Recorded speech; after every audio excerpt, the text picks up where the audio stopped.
Hi అండి, అందరికీ good morning, నమస్తే. ఒక చిన్న కథ చెప్పుకుందామండి. అంటే మన జీవితాలకి అనుగుణంగా ఉండే వాటిని మనము ఎంతైనా నేర్చుకునే వారంగానే ఉంటున్నాము. ఎందుకంటే మనకి ఎంత వయసైనా కూడా ఆ జీవితానికి ప్రతి అనుభవం కూడా కొత్త అనుభవమే అన్నమాట. సో కాబట్టి ఒక చిన్న కథ చెప్తానండి. ఇద్దరు ఆడపిల్లలు ఉన్నారు, అంటే ఇద్దరు పాపలు ఉన్నారు. వాళ్ళు పార్కుకి వెళ్ళారు ఆడుకుందాము అని. అయితే అక్కడికి వెళ్ళినప్పుడు చూసినప్పుడు అక్కడ ఒక్క ఉయ్యాలే ఉంది. అయితే ఇద్దరు ఒకేసారి వెళ్ళారు ఆ ఉయ్యాల దగ్గరికి. వెళ్ళి నేను ఫస్ట్ ఊగుతాను అంటే, లేదు నేను ఫస్ట్ ఊగుతానని ఆ పిల్లలిద్దరూ కూడా ఫస్ట్ కొంచెం సేపు లేదు నేను ముందు ఎక్కాలి అనుకున్నారు. అయితే అందులో ఒక పాపకి చిన్నప్పుడు వాళ్ళ అమ్మ చెప్పిన ఒక మాట గుర్తొచ్చి ఇంకేమందంటే, వాళ్ళ అమ్మగారు ఏం చెప్పారంటే, ఎప్పుడైనా కూడా ఏదైనా ఒక వస్తువు ఉన్నప్పుడు మనం దాన్ని షేర్ చేసుకోవడం అనేది మంచిది అని చెప్పానని చెప్పడం ద్వారా ఇంకా ఆ పాప ఏమందంటే, మొదటి పాప ఏమందంటే, సరే నువ్వు కొంచెం సేపు ఊగు, తర్వాత నేను కొంచెం సేపు ఊగుతాను, మన ఇద్దరం అలా ఊగుదాము ఉయ్యాలని చెప్పింది. అంటే ఇంకా రెండో పాపలో ఎక్కడ లేని ఆనందం అన్నమాట. ఎందుకంటే మొదటి పాప నేనే ఊగుతాను అని అన్నట్లయితే ఆ పాప రెండో పాపకి కొంచెం బాధ అనిపించేది. కానీ తనను పక్కన పెట్టేసుకొని ఆ రెండో పాపకి అవకాశం ఇచ్చింది కదా. సో కాబట్టి ఆ రెండో పాపకి తనకు వచ్చిన అవకాశాన్ని బట్టి చాలా హ్యాపీగా ఫీల్ అయ్యింది. ఇద్దరు ఆ విధంగా ఒకరి తర్వాత ఒకరు ఆ ఊయల్ని ఊగారన్నమాట. ఇది ఎలా ఉందంటే, ఒక సమస్యని ఎలా పరిష్కరించుకోవాలనేది పిల్లలకు నేర్పించే విషయంలో ఇది చక్కని మాట అన్నమాట. కానీ అదే మాట మనం చెప్పేవాళ్ళమై ఉంటున్నాము. లేదంటే మనకు చిన్నప్పుడు మన అమ్మ నాన్న, మన టీచర్స్, మన గురువులు ఎంతోమంది చెప్పుంటారు.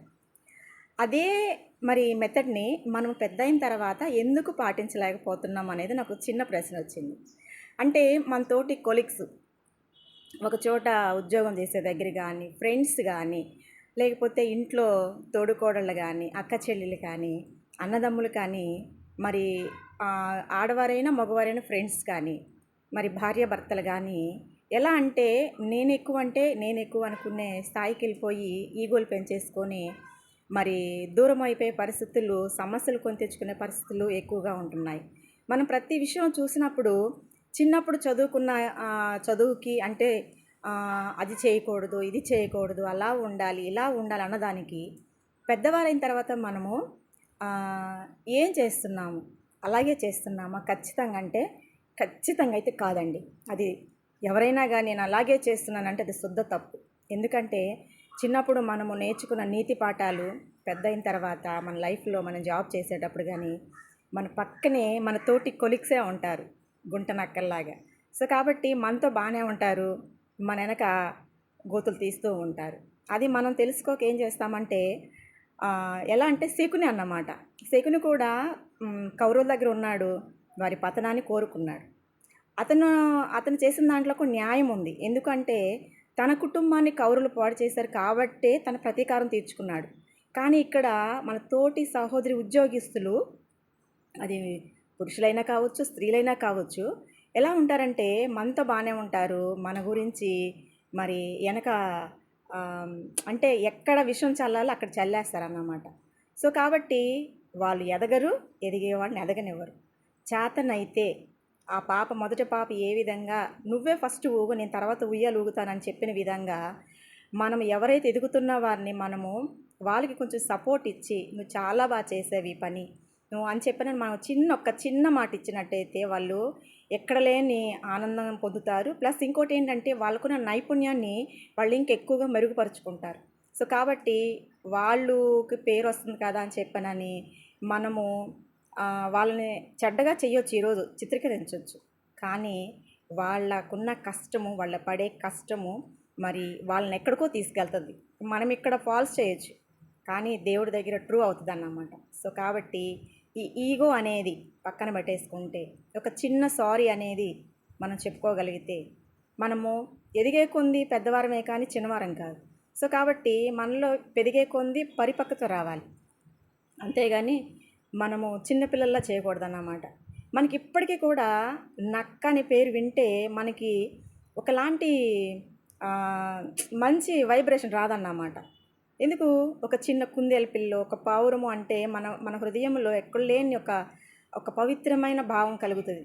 అదే నక్కని పేరు తలుచుకుంటేనే అది గుంట నక్క అని తెలుస్తుంది. సో కాబట్టి వాటికున్న స్వభావాలు అంటే మనుషుల్లా మనం ఉండకూడదనేది నాకు ఈరోజు మా అంగన్వాడీలో చెప్పే పాఠం అన్నమాట ఇది మా పిల్లలకి.